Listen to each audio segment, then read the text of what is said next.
Ces députés du bloc central de gauche, comme vous dites, vous font une pression. Vous êtes aujourd'hui l'homme fort du gouvernement. Est-ce qu'à un moment, vous avez dit tout à l'heure que ce n'est pas pour l'éternité d'être au gouvernement, il faudra descendre du train avant qu'il ne rentre dans le mur?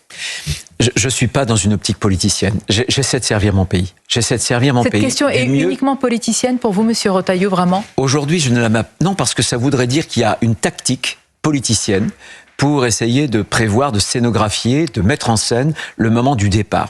Moi, je dis que tant que mes convictions ne sont pas blessées, tant que les intérêts fondamentaux de la nation, mon devoir, c'est de faire tout ce que je peux faire pour faire avancer les choses. Parce que la France va pas bien. Vous avez bien vu qu'on a un ensauvagement qui est incroyable. On peut pas attendre 2 ans.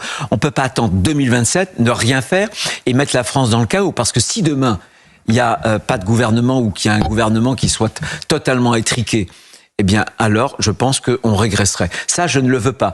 Pour autant, encore une fois, que mes convictions soient respectées et que l'idée que je me fais des intérêts de la France le soit aussi. On l'entend, pour autant que vos convictions soient respectées. Est-ce que ces convictions, vous les partagez, Bruno Retailleau, avec d'autres personnalités hors les murs de la droite, si je puis dire? On a entendu votre compétiteur Laurent Wauquiez dans cette campagne évoquer certaines personnalités sans faire pour autant l'alliance des partis de droite, mais une alliance des droites avec certaines personnalités. Est-ce que vous êtes dans cette optique aujourd'hui?